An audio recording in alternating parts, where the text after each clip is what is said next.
کہ فعل کی کتنی اقسام ہیں؟ 3، ماضی، مضارع اور امر۔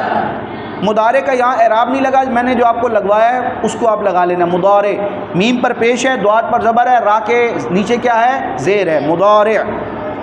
اچھا، ماضی کیا ہوتا ہے؟ وہ فعل جو گزرے ہوئے زمانے پر دلالت کرے، یا میں نے جو تعریف کروائی تھی فعل ماضی وہ فعل ہوتا ہے جس میں گزرے ہوئے زمانے میں کسی کام کے ہونے کو بیان کیا جائے، جیسے ضربا، اس نے، اس ایک شخص نے مارا۔ مضارع وہ فعل ہے جو موجودہ یا آنے والے زمانے پر دلالت کرے، یا اس کی تعریف یوں بھی کر سکتے ہیں، وہ فعل جس میں زمانہ حال یا زمانہ مستقبل میں کسی کام کے ہونے کو بیان کیا جائے، جیسے یضربو، مارتا ہے یا مارے گا وہ ایک شخص۔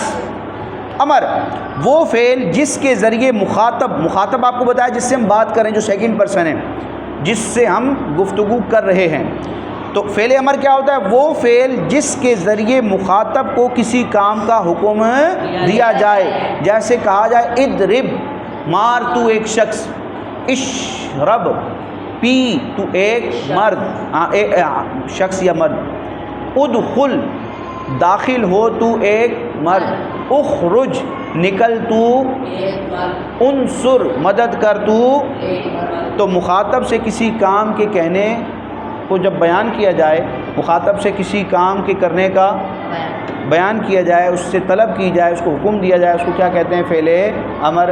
آج کا آپ کا سبق کیا ہو چکا ہے؟ مکمل۔